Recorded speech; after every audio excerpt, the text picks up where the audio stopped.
Calvary టీవీలో ప్రముఖ బోధకుడు అదే పాస్టర్ ఆయన ప్రస్తుతం అయితే అనుమానాస్పద మృతి అయితే చెందారంటూ కూడా దళిత సంఘ నాయకులందరూ కూడా ఆందోళన చేస్తున్నారు. క్రైస్తవ సంఘాలన్నీ కూడా ఆందోళన పట్టబట్టే రాజమండ్రిలో ప్రస్తుతం మనతో ఉన్నారు. మాట్లాడే ప్రయత్నం చేద్దాం. సార్ చెప్పండి, అసలు ఏం జరిగింది అనుకుంటున్నారు, అసలు ఎందుకని మృతి చెందారు? యాక్చువల్లీ ప్రవీణ్ పగడాల్ గారు well known person in Christianity. ఆయన ఒక డిబేటర్, ఆయన చాలామందికి ఆయన సుపరిచితం. సో ఆయన చేసినటువంటి బోధలు కానివ్వండి, ఆయన చేసినటువంటి డిబేట్స్ కానివ్వండి, ఆయన రాసినటువంటి పుస్తకాలు కానివ్వండి, ప్రసంగాలు కానివ్వండి, క్రైస్తవ లోకానికి అంతటికీ సుపరిచితమైనవి. ఈరోజు ఉదయం ఏ టైంలో జరిగిందో మాకు తెలీదు. దివాన్ చెరువు హైవేలో 4th బ్రిడ్జ్ దగ్గర ఆయన రోడ్డు పక్కన అనుమానాస్పద స్థితిలో మృతి చెంది ఉన్నారు ఒక బైక్ మీద. ఆ బైక్ కూడా ఆయిందే. సో రాత్రి నుంచి ఆయనకు సంబంధించినటువంటి ఎవరైతే కన్వీనర్స్ ఇక్కడ ఉన్నారో వాళ్ళు ఎన్నిసార్లు ఫోన్ ట్రై చేసినా కూడా ఆయన రెస్పాండ్ అవ్వలేదని చెప్తున్నారు. సో అలాగే పోలీసు వారు కూడా ఇందాక మేము అడిగినప్పుడు అది యాక్సిడెంట్ కాదు అని చెప్పినప్పుడు నేను నేరుగా పోలీసులతో మాట్లాడాను. ఆయన యాక్సిడెంట్ కాదని మాకు చెప్పారు. సో డాక్టర్స్ కూడా ఏమన్నారంటే ఇది అనుమానాస్పద మృతిగా ఉంది అని చెప్పారు. ఆయన ముఖం మీద చాలా భయంకరమైన గాయాలు ఉన్నాయి. ఈ పెదాలన్నీ కూడా కట్ అయిపోయి ఉన్నాయి. అదేదో రాడ్తో కొట్టినట్టుగా మాకు అనిపిస్తుంది. సో కాబట్టి ఏం జరిగిందనేది మాకు తెలీదు. సో ప్రభుత్వం కానివ్వండి, పోలీసు వారు కానివ్వండి, చట్టం కానివ్వండి, సమగ్రమైన విచారణ జరిపి ఆయన మృతి వెనుకున్న కోణాలు మంచిగా సమగ్రంగా దర్యాప్తు చేసి అసలు ఆ మృతి ఎలా జరిగింది అనేది క్రైస్తవ సమాజానికి తెలియజేయాలని మేమందరం కోరుతున్నాం. సో వాళ్ళ కుటుంబం కూడా హైదరాబాద్లో ఉంటుంది. ఆయన ఇక్కడ వ్యక్తి కాదు యాక్చువల్లీ. సో ఎక్కడికి ఆయన బైక్లో ఎందుకు వచ్చారు, ఆ బైక్ మీద మరి అక్కడ డివైడర్ లేదు, సో ఏమీ లేవు. సో ఎందుకు ఆ దెబ్బల్లా అనిపిస్తున్నాయి అనేది ఆ డెడ్ బాడీ పోస్ట్ మార్టం చేసిన తర్వాత సమగ్ర విచారణ జరిపి మాకు నివేదిక ఇవ్వాలని చెప్పేసి మేము కోరుతున్నాం.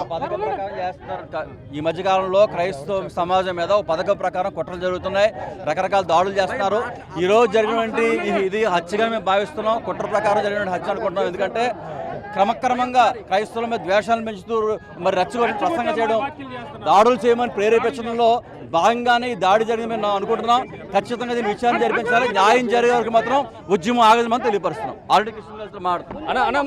మీరు చెప్పండి ఏంటి చూపిస్తున్నారు సార్? విషయం ఏంటంటే ఇక్కడ యాక్చువల్గా 1 month బ్యాక్ ఆయన పోస్ట్లోంచి ప్రవీణ్ పగడాల గారు పెట్టారు ఏంటంటే నాకు డెత్ థ్రెట్ ఉంది అని ఆయనే పోస్ట్ పెట్టారు. ఓకేనండి. తర్వాత కరుణాకర్ సుగ్గునేటువంటి ఒక మతోన్మాది ఈరోజు మార్నింగ్ ఆయన ఇక్కడ చనిపోతే ప్రవీణ్ గారు అక్కడ ఎవరు చంపేశారో అని పెట్టి పోస్ట్ ఫేస్బుక్లో అందరిని రెచ్చగొట్టి మళ్ళీ డిలీట్ చేసేసాడు. స్క్రీన్ షాట్ తీస్తున్నాం, వాడు పెట్టి డిలీట్ చేసేసాడు.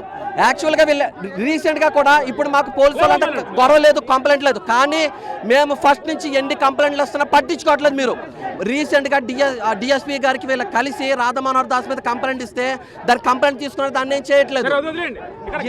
గంట నుండి ఇక్కడ ఉన్నాం మేము, గంట నుండి ఎండలో నిలబడి మా తోటి సేవకుడు జరిగినటువంటి దాడిపై ఎండలో నిలబడితే ఇప్పుడు వచ్చి ఇంకెవరు కూడా స్పందించలేదు. పోలీసు వారు వచ్చారు కానీ ఒక ఆవు చచ్చిపోతే ప్రతి ఒక్కరు కన్నీళ్ళు గారి చేస్తాడు. ఒక చెట్టు ఎండిపోతుంటే చెట్టుకు నీళ్ళేయట్లేదని చెప్పి ప్రతి ఒక్కడు వచ్చేస్తాడు. ఇది నా కుటుంబం అన్నాడు. ఒక మనిషి చచ్చిపోతే దానికి కారణం ఏంటంటే ఫస్ట్ నుంచి కూడా థ్రెట్స్ ఉన్నాయి. ఇక్కడ రాజమండ్రిలో భయంకరంగా జరుగుతుంది, ప్రతి చోట జరుగుతుంది. ఫస్ట్ నుంచి ఎవరిని అనుమానిస్తున్నారు? ప్రధానంగా ఎవరిని అనుమానిస్తున్నారు? మెయిన్ ఏంటంటే మతోన్మాదులు సార్. వీళ్ళందరూ యూట్యూబ్ మాకు సోషల్ మీడియాలో ఒకసారి మీకు వీడియోలు వినిపిస్తాను చూడండి సార్. మాకు సోషల్ మీడియాలో ఆయన డైరెక్ట్గా రికార్డెడ్గా అన్నది ఏంటంటే నీ కళ్ళు పీకేస్తాం, నీ నాలుగు కోసేస్తాం, నీ పెదాలు పగలగొట్టేస్తాం, ఇలా రికార్డెడ్ వీడియోస్ ఉన్నాయి. ఇది అనుమానం మాకు. రాత్రి మిడ్ నైట్ నుంచి రాత్రి 7 గంటల నుండి మాకు స్విచ్ ఆఫ్ వస్తుంది. ఆయన ఒక మీటింగ్కి రావాలి. మాకు అనుమానం దీని మీద. ఇది సాధారణమైన యాక్సిడెంట్ కాదు, ఇది ఇంటర్నేషనల్ ఇష్యూ. ఎందుకంటే మాకు ఆయన తెలుగు రాష్ట్రాల క్రైస్తవం తరపున మాకు రిప్రజెంటేటివ్గా వ్యవహరిస్తున్న వ్యక్తి. ఆయన మీద ఎన్నో పన్నాగాలు పన్నారు, ఎన్నో విషయాలు. మొన్న నెల క్రితం కూడా ఆయన ఏమన్నాడంటే నాకు థ్రెట్ ఉంది, నా ప్రాణహానం ఉంది, దయచేసి సోదరులారా అని క్రైస్తవ సమాజానికి విజ్ఞాపన చేసుకున్నాడు. ఇప్పుడు నా దగ్గర పర్టికులర్గా ఒక్కళ్ళనే బ్లేమ్ చేస్తున్నారు మీరు, లేకపోతే లేదన్న చాలా అంటే కాదు అంటే ఈ రిలీజన్ అని కాదన్నా, చాలా రిలీజన్స్ నుంచి ఆయనకి డైరెక్ట్ వార్నింగ్. ఇప్పటికే యూట్యూబ్ లో వీడియోస్ ఉన్నాయి. చేసేది ఏంటంటే మాకు సీసీటీవీ ఫుటేజ్లు రావాలి, గవర్నమెంట్ తగిన న్యాయం చేయాలని చెప్పి మేము అందరం అడుగుతున్నాం. మేము ఎవరిని మేము బ్లేమ్ చేయట్లేదు. మాకు మాత్రం క్రైస్తవ సమాజానికి తగినటువంటి న్యాయం జరగాలి. జరిగే వరకు మాత్రం ఈ ఉద్యమం ఆపము. ఎందుకంటే కొన్ని రోజుల క్రితం నుంచి ఆయన్ని పెదాలు పగల కొడతాం, నీ బుర్ర పగల కొడతాం అని చెప్పి వీడియోస్ ఉన్నాయి.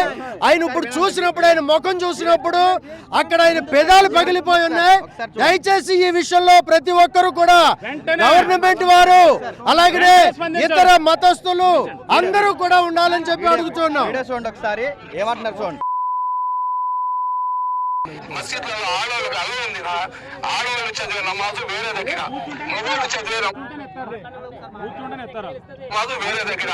ప్రవీణ్ 2 గుడ్లు పీకేసి నా 4 కట్టడి చేసి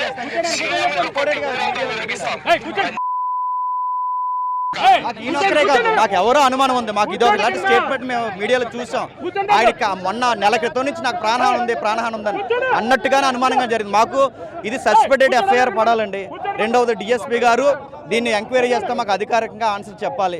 మా క్రైస్తవులకి ఎవిడెన్స్ ఏదైతే ఉందో సీసీ ఫుటేజ్ మాకు కావాలి.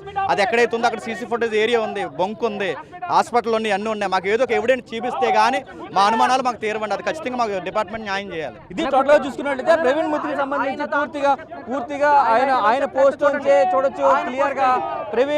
ప్రవీణ్ పోస్ట్ కూడా చేశారు. ప్రవీణ్ పగడాల పోస్ట్ చేశారు, తనకి థ్రెడ్ ఉందని. అయినా సరే పోలీసులు రక్షణ కల్పించలేదు. ఇదే ఎలా అయితే చెప్పారో మూతి పగలు కొడతాం, అలాగే కళ్ళు పీకేస్తామంటూ కూడా చేసిన వ్యాఖ్యలకి సంబంధించి ఈరోజు ఆయన మృతి కూడా అలాగే ఉంది. అనుమానాస్పద స్థితిలో రాజమండ్రి బ్రిడ్జ్ పై అయితే చూసుకోవచ్చు. 4th బెడ్ గ్రామం బ్రిడ్జ్ పై అయితే ఆయన మృతదేహం లభించిందంటూ కూడా ఆయన చెప్తున్న పరిస్థితి కనిపిస్తుంది. క్రైస్తవ సమాజానికి న్యాయం చేయాలంటూ కూడా వీరందరూ కూడా రోడ్డుపై బైఠాయించి డిమాండ్ చేస్తున్న పరిస్థితులు రాజమండ్రిలో కనిపిస్తున్నాయి. కెమెరామెన్ రవితో శంకర్, బిగ్ టీవీ.